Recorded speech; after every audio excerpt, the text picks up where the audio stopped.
Bom dia, turma do quinto ano.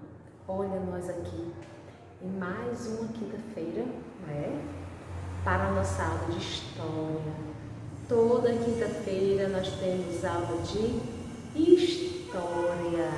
E aí, estão dispostos hoje à nossa aula de história? Mais ou menos, professora. Não pode ser mais ou menos não, né? Tem que ser mais. Tem que se empolgar mais, tem que se envolver mais, porque a gente tem que começar o nosso dia bem. Espero que vocês estejam todos bem, famílias de vocês, os conhecidos, vizinhos, não é?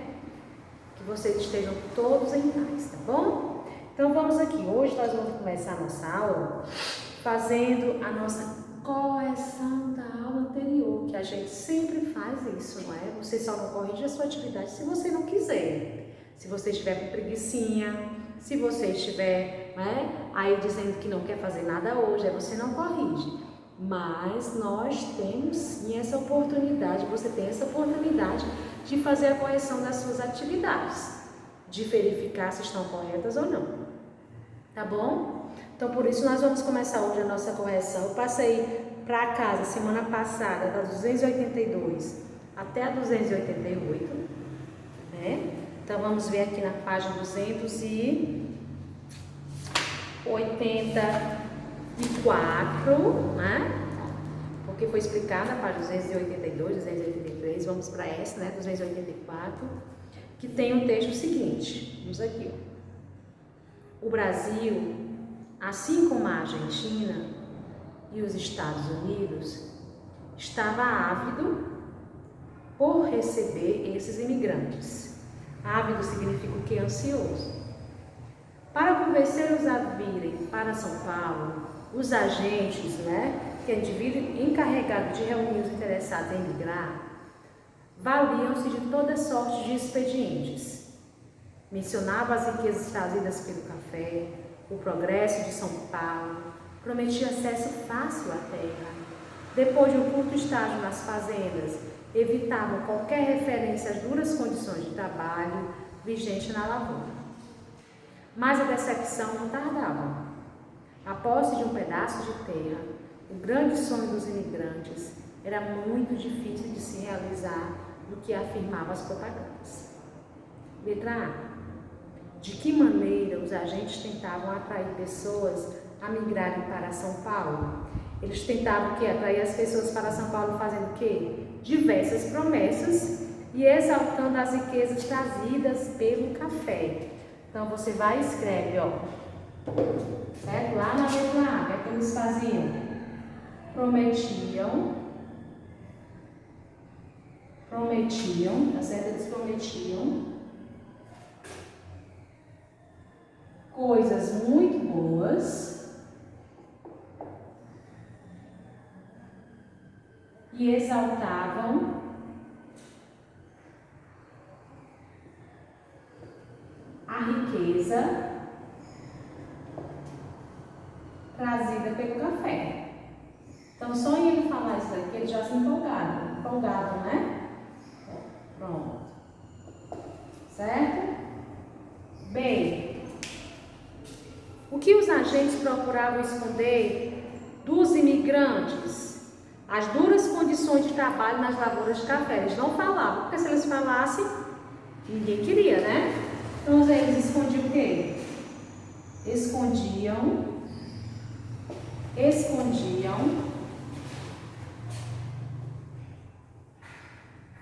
as duras condições de trabalho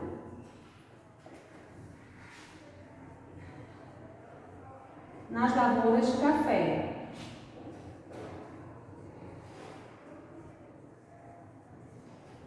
Pronto. Certo? Aí, ó. Eles escondiam, eles não diziam a verdade, porque se eles dissessem a verdade, os imigrantes, em vez de ficar, iam embora. Eles diziam só coisas boas, né? Só coisas maravilhosas. Nascer. Porque a autora afirma que a decepção dos imigrantes não tardava.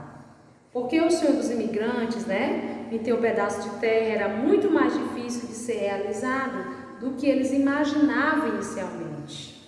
Certo? Deixa eu colocar aqui a letra C. Ó. Letra C. Por que ela afirma que a recepção dos imigrantes não tardava? Coloca. Porque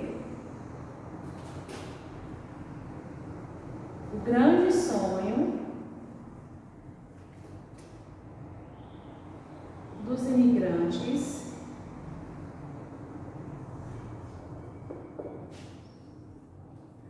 ter um pequeno pedaço de terra,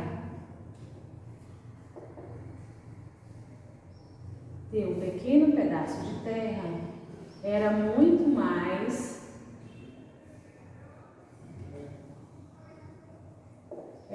mais difícil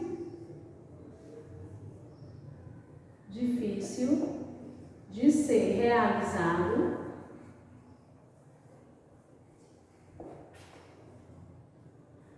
do que eles imaginavam inicialmente. Eles achavam que no começo eles podiam, ter isso aí bem rapidinho. Só que não era. Certo? Só que não era. Isso aí era algo mentiroso. Eles diziam aquilo só para poder enganá-los. Tá bom? Vamos para a página agora 287. Na página 287. Nós vamos agora finalizar esse nosso módulo para a gente poder começar o módulo 3. Ó. Vamos completar o diagrama. A. Movimento de migração no qual as pessoas se dirigem às regiões das minas. É o quê? Corrida do ouro. B. Estilo artístico típico do período da mineração em Minas Gerais. Deixa eu colocar aqui. Vamos lá. Ó. Letra A. Corrida do ouro.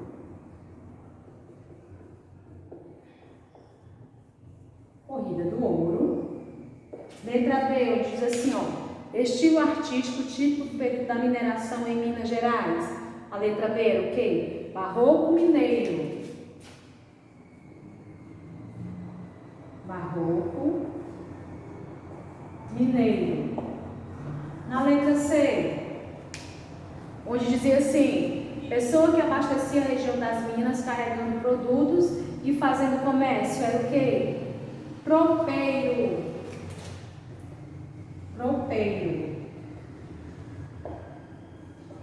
Letra D. Nova capital do Brasil a partir de 1763. Rio de Janeiro.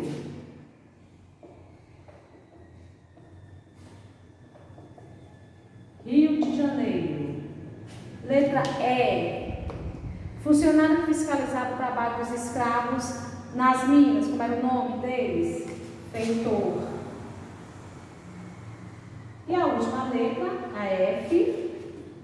Valor pago ao governo de Portugal de acordo com a quantidade de ouro extraído na colônia, imposto. Pronto. Então, essas palavras aqui são as palavras que vocês vão colocar nesses diagramas aí da página 287. Bom, vamos agora para a segunda. Agora, essa segunda é pessoal, Escolha uma das palavras do diagrama e utilize-a para escrever uma frase sobre o contexto brasileiro do século XVIII. Pessoal, Terceira, vamos pintar de amarelo, se for referente ao primeiro reinado. Vamos pintar de azul, se for o período regencial. E de vermelho, se for o segundo reinado. Então, vamos lá. Período em que Dom Pedro I governou o Brasil de modo autoritário, em que ocorreram muitas revoltas. Amarelo. Época conturbada em que aconteceram várias revoltas populares contra o governo dos regentes. Azul. Período em que Dom Pedro II era imperador, marcado principalmente pelo aumento da exportação de café. Vermelho. Então fica amarelo, azul, vermelho. Certo? Quarta questão. Complete as frases com as palavras adequadas. Em 1808, a corte portuguesa mudou-se para o Brasil, tornando-o sede do governo português.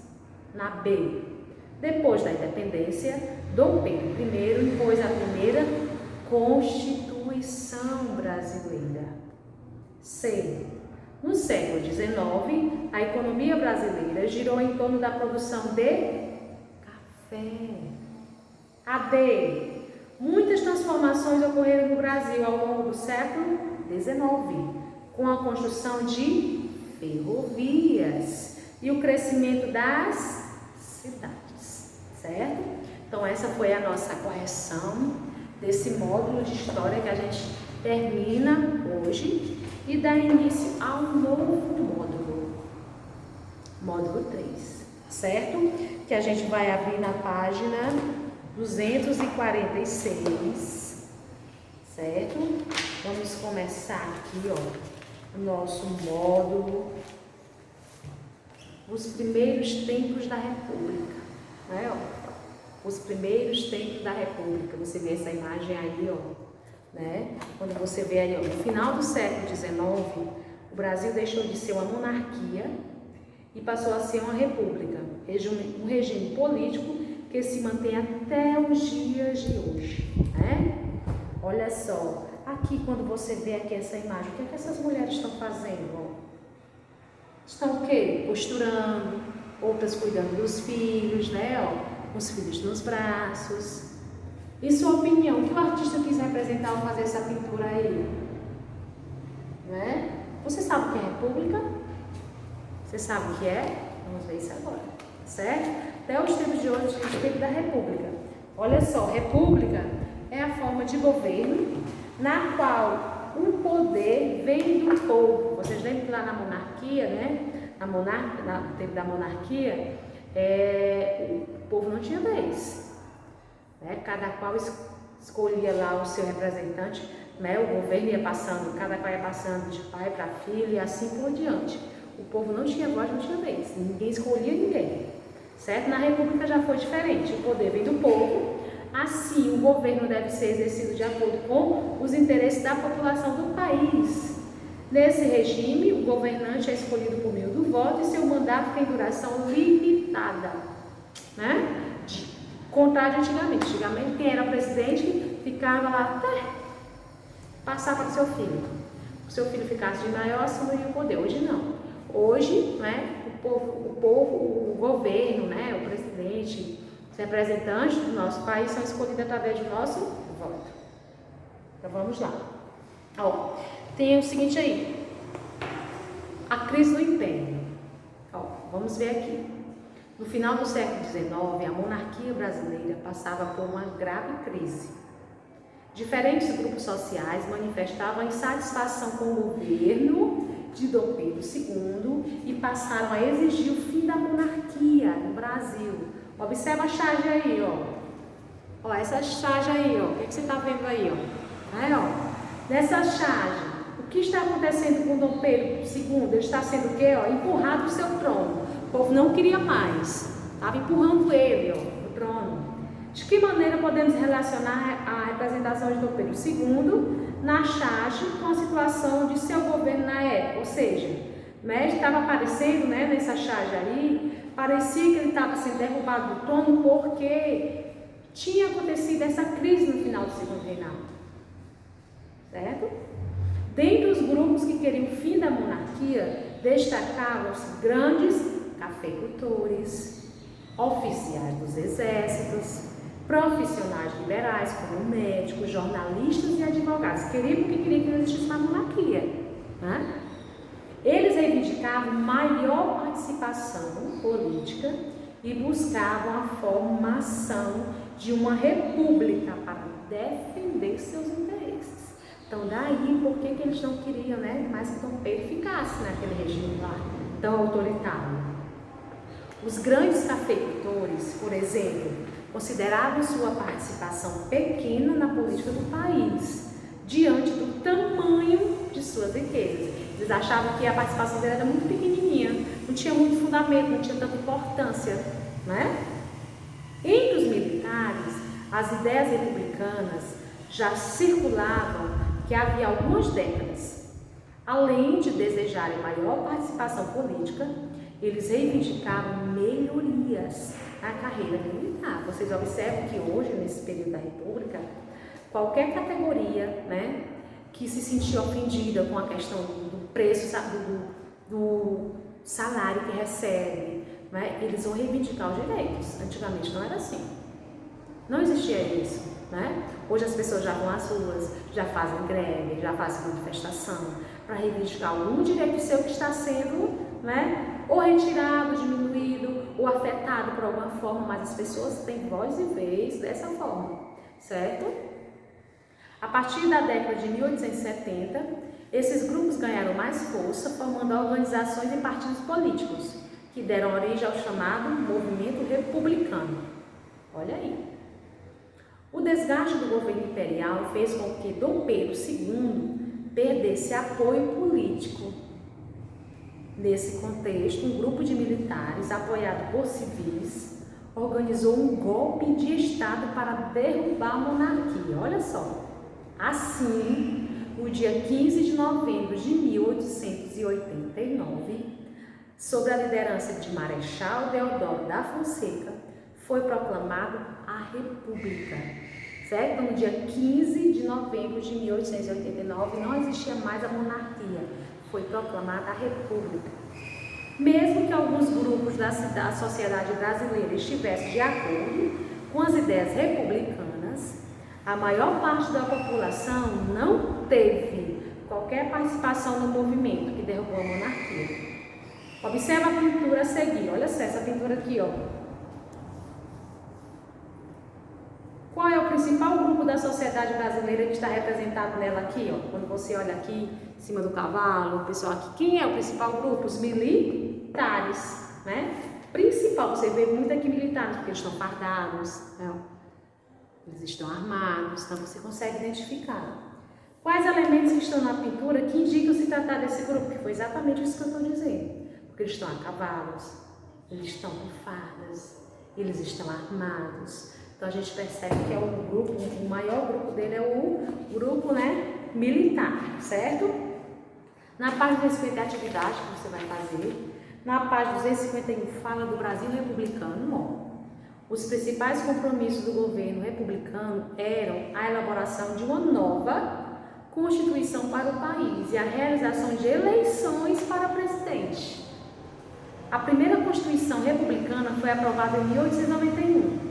Nela, foi extinto um poder moderador e foi mantida a separação entre os três poderes da República: Executivo, Legislativo e o Judiciário. O presidente da República deveria ser eleito pelo voto direto, porém apenas homens alfabetizados maiores de 21 anos podiam votar. Então, nessa época, quando começou, as mulheres ainda não podiam votar. Apenas homens maiores de 21 anos. Certo? Ó, o predomínio de São Paulo e Minas Gerais. O período de cerca de 35 anos após a proclamação da República é chamado de Primeira República. Nesse período vigorou a chamada política café com leite, que consistia em uma aliança entre os estados de São Paulo e de Minas Gerais para dominar a política brasileira. Olha só. Durante a Primeira República, São Paulo era o maior produtor de café e Minas Gerais era o grande produtor de café e de laticínios. Por isso, a aliança entre esses estados ficou conhecida como política do café com leite. Entendido? Dessa maneira, a dominação política desses estados garantia que o governo federal concedesse privilégio aos cafeicultores sem levar em conta outros grupos, certo? Então nós temos aí uma charge, ó, né? Olha essa charge aí, pessoal, ela critica o predomínio dos estados de São Paulo e Minas Gerais na política brasileira, né? Durante a Primeira República, certo? Olha só aí, bom? 252. O poder dos coronéis, ó. Durante a Primeira República, os grandes proprietários rurais, também conhecidos como coronéis, exerciam um forte domínio sobre a política local. Os coronéis controlavam a população, principalmente por meio da violência. Eles mantinham à sua disposição muitos homens armados, chamados jagunços. Esses jagunços perseguiam e intimidavam quem não acatasse as ordens dos coronéis. Além disso, os coronéis faziam favor às pessoas mais pobres e também as ameaçavam para conseguir sua obediência. O voto de cabresto. O que é esse voto de cabresto? Com o objetivo de se manterem no poder, os políticos da Primeira República faziam alianças com os coronéis. Nesse período, o voto do Brasil não era secreto. Em razão disso, os eleitores geralmente sofriam pressões para votar nos candidatos indicados pelos coronéis. E não vote não. Esse tipo de prática ficou conhecida como voto de cabresto, que até hoje tem muita gente que diz voto de cabresto, né? Porque às vezes você tem um patrão seu e seu patrão, às vezes ele quer que você vote naquela pessoa que ele quer votar e chama de voto de cabresto. Mas hoje é completamente diferente daqueles tempos de antigamente, tá certo? Muito bem. Olha só, aqui nós temos outra charge, né? Ó, os personagens dessa charge, ó aqui, ó. Né? Os personagens dessa charge são o quê? Uma mulher que representa a suposta soberania, né? Do povo, né? O homem representando o político e atrás dele sendo conduzido um personagem cujo corpo é o de um humano e a cabeça de um burro, que representa o quê? O povo, né? Representando o voto de cabresto, né? Porque o eleitor foi representado dessa forma, né? Para representar que ele fazia sempre o que o homem queria, né? O que o coronel queria, ele não pensava, não raciocinava. E na página 253, que você vai ler aqui, ó, votando com autonomia, você vai fazer essa questão aqui, certo? Você vai responder, tá bom? Então você só vai responder a página 250 e a página 253, tá bom? Você manda a atividade para mim, posta na plataforma, manda pro meu zap, mas não deixe, tá certo? De mandar a resposta para mim, tá bom? Beijos, fiquem com Deus e até a nossa próxima aula.